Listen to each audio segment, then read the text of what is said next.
Hello po sa lahat and welcome back to Bay Moto. Ito ulit ang inyong pambansang bay na si Bay Jihay. Matanong ko po kayo mga bay, treat nyo bang mag-motard? O baka gusto nyo mag-motocross in the future? Tingnan natin yung KR Mini Max 110 ngayon, no? Baka pwede itong pang starting sa motocross. So steady lang po kayo dyan mga bay. Tingnan natin yung specs at saka yung detalye ng motorsiklong to.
Ito na po mga bay, yung KR Mini, no? So 110 lang yan. Ngayon balita ko mga bay, nasa mga 3 taon na yata itong lumabas yung Mini. So sabi nga raw 2017 pa raw ito lumabas eh. So ngayon mapapansin niyo talaga yung mga decals niya, pati dun sa technology na gamit niya, parang totoo ngang 2017 pa talaga ito inilabas. Ngayon simulan natin ba dun sa headlight niya. Halogen pa po yung ilaw, pati yung parking light, yung ordinary bulb pa din. Yung mga signal lights ganun din, ordinary bulb pa. Although si KR Mini naka-inverted fork na din. Ayan. Tapos yung gulong nito 275 by 17 yung harap. Disc brake naman. Tapos nasa kabila yung sensor dun sa speedometer, no?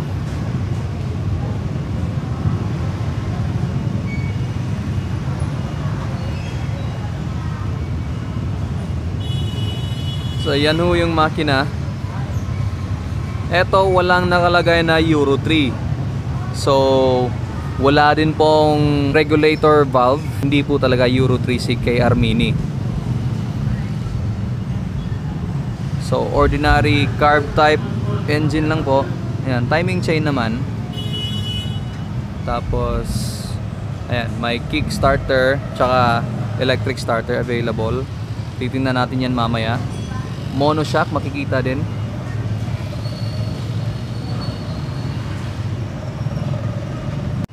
So na-try nga natin yung clutch niya pa, no? Para sa akin medyo struggle pa yung clutch nito. Medyo matigas eh. Ayan. Pero di ko alam kung may remedy ko yun yan, kung paano ba gawin para malambot yung clutch. Pero para sa akin parang ano eh, struggle ako nito eh. Ayan. Ayaw ko dun sa mga matitigas na clutch. So ayan no, yung gear position niya all down lang. Tapos 4-speed manual transmission.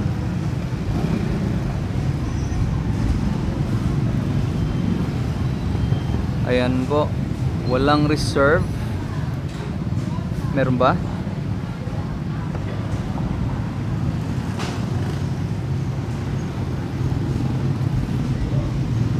Merong reserve. O, diba? On, tapos off. Ayan. Ito pala yung reserve, oh.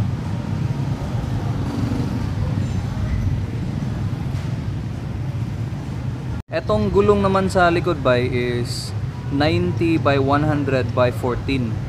Sprocket combination po is 41 by 13. Yung itsura niya dun sa dashboard ba yo? So analog lahat. Speedometer lang, tapos may trip. Tapos yung mga light indicators natin dun sa high, signal, neutral. Ayan. Ngayon tingnan natin yung material na gamit. So eto nga, since kung confirm man na 2017 pang lumabas to, so yung mga previous ano pa no, mga materials na gamit.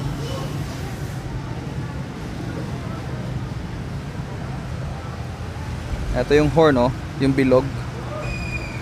'Di ba? Old school na old school.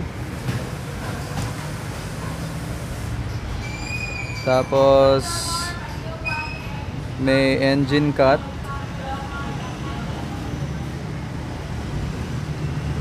Ayan. Electric starter, no? Ngayon yung susian niya ba ay nasa neck. Yan, oh. So etong KR Mini, nalalock naman siya pero separate yung lock niya. Yan. So lilipat mo pa yung susi, tsaka mo na may lock. Ayan, di ba? Ito po yung sa likod niya ba yo. So yung tail light lang naka LED, pero yung mga signal lights hindi pa po. Ordinary bulb pa po yung mga signal lights. So far, eto lang yung LED sa lahat ng ilaw dun sa ano, KR Mini. Yung tail light lang po. Yung exhaust, tingin ko tahimik lang to. Hindi naman to yung ano, yung muffler talaga, yung loud muffler. Ayan. So yan po yung monoshock. Titingnan nga pala natin kung ilan ba yung travel ng shock nito, no? Yung suspension, disc brake, yan lang. Eto nga, parang ano pa to eh, yung lumang model pa yung mga disc brake na gamit nila eh. Ayan. So eto yung tanke niya dun sa brake fluid. So ayan mga bay, sabi dun sa mga specialist natin, siguro yung travel o yung play ng shock nito nasa mga 3 or 4 inches lang yata. Kasi hindi naman yan masyadong, pero pag ano naman, pag medyo bago pa yung motor, medyo matigas pa daw. Pero pag tumatagal na, lumalambot na rin yung suspension niya. So siguro dun din sa harap, no? Same din. So siguro ito 3 or 4 inches yung pinakamahaba yung play niya dun sa suspension. Ayan po ulit mga bay. Yan po si KR Mini Max 110cc, no? So ito yung main data niya. Yung overall length nasa 1780 mm. Tapos width naman is 760 mm. 1060 mm lang yung height overall.